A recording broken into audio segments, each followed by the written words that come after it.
प्रणाम। स्वागत करते हैं दोस्तों पूजा पाठ में तुलसी के चैनल पे। आप सभी के बीच में कलश स्थापना गीत लेकर आए हैं। कैसा लगेगा कमेंट बॉक्स में जरूर बताइए। जब कलश धरा जाता है तब गाया जाता है। आप लोग सुनिएगा, आनंद लीजिएगा और हमारे चैनल पर ज़्यादा से ज़्यादा सपोर्ट कीजिएगा।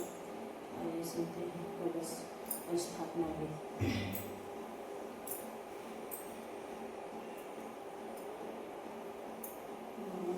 मैया के चैत कुवार महीनवा भावेला।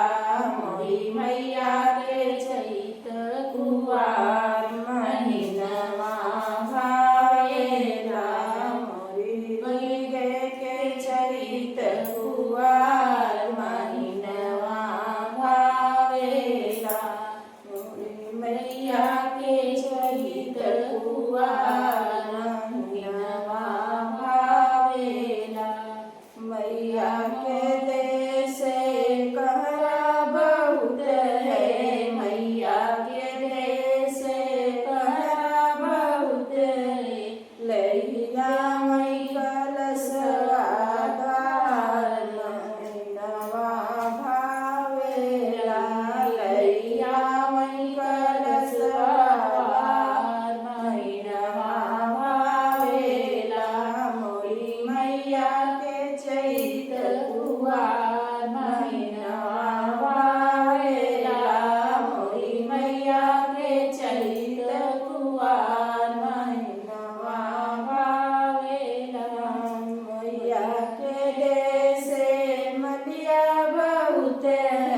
मैया के देश मलिया बहुत है।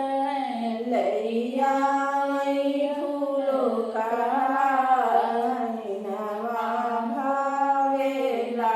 लैया मई फूले का महीनवा भावेला।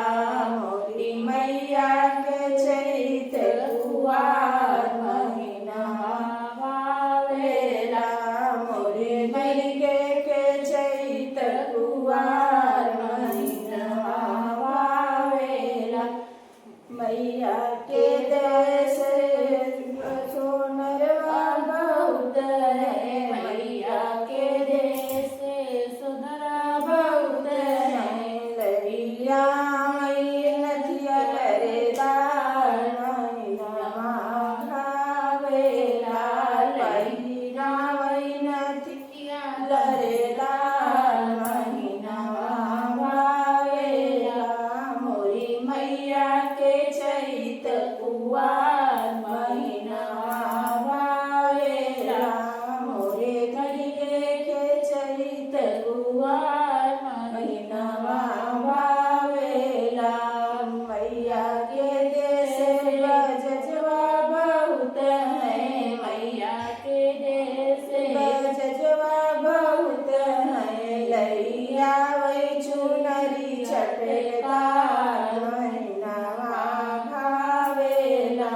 लैया वही चुनरी चटकार महीनवा भावेला। मोरे अम्बे के चैत कुवार महीनवा भावेला। मोरी मैया के चैत कुवार महीनवा भावेला। मैया के चरण सेवकवा बहुत है।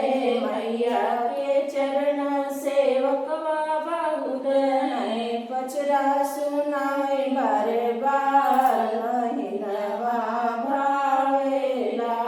अरे पचरा सुनाए बार बार महीनवा भावेला।